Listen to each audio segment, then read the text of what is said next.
Senator Ivey Soto, first of all, congratulations on being selected as one of our featured Democratic senators for the week. Thank you. Just start off, so you've been around the Capitol for a while. What's your impression so far of being a senator? Well, it's really quite a change. I'm used to spending time here in the Capitol long hours, which we're still doing, but having a lot of people that I've worked with for many years now address me always as senator. And really what I need to remember most, I think, is that when I'm being sarcastic, people don't always assume that immediately. So a little bit just informalities changing into being formal. Exactly. And it's the nature of the position, and I understand that, but it is a transition for me. Absolutely. So you've been selected as vice chair of Senate Rules, and a member of Senate Public Affairs. What do you hope to learn from those committee assignments? Well, Senate Rules Committee, and I think the reason why I was placed on that committee and put in as vice chair is due to my experience with regard to elections, because all election bills go through there. It serves as the analogous committee to the House Voters Elections Committee.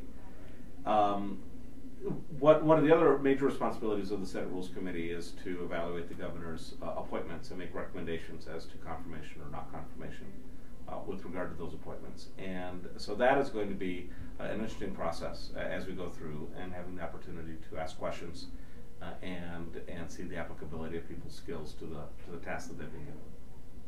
All right, and I know we've only been at this for a week now. We're a week into the session. But from your experience on the floor, or in committees so far, do you see any possible mentors for you in the Senate? You know, Senator Jaime Morales has been a mentor for me actually since he's joined the Senate. He was a county clerk before he became a senator, and so he and I have worked closely together in the past, and we've continued that relationship, and he's been very helpful in terms of pointers and tips here and there. Wonderful. And what legislation have you introduced, or are you working on introducing in the next couple of weeks? Well, a lot of the legislation I'm looking at right now tends to be more back office, technical kinds of legislation. I'm doing, for example, I've dropped a 90-page bill dealing with amendments to Article 9 of the Uniform Commercial Code, which addresses updates to the secure transactions process when you're dealing with getting loans, first paper, second paper, that kind of stuff. I'm also doing a technical update bill with the Elections Code, as well as with property records, and also another one with mayor's licenses. And then I've also got a bill that I'm joint sponsor on, a House bill, dealing with modernizing the Administrative Procedures Act for New Mexico. And these are all things that generally don't make the headlines as issues, but they really do affect people's lives in terms of how government interacts with them and what the rules are as people go through their lives.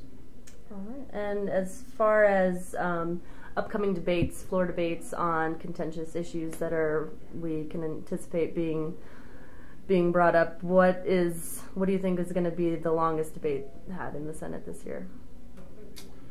Well, it's interesting. You know, the obvious answer would be driver's licenses. But I do understand that there's some indication that the governor's office is willing to look at some reform measures with regard to the driver's license issue. How far that's able to go, and where the legislative leadership is going to be on that, I don't know yet. As a freshman, I don't expect to be driving that bus, but I expect we're going to spend a lot of time on that bus. All right, Senator Ivey Soto, thank you so much for your time. Thank you. Good luck in the coming weeks. Thank you.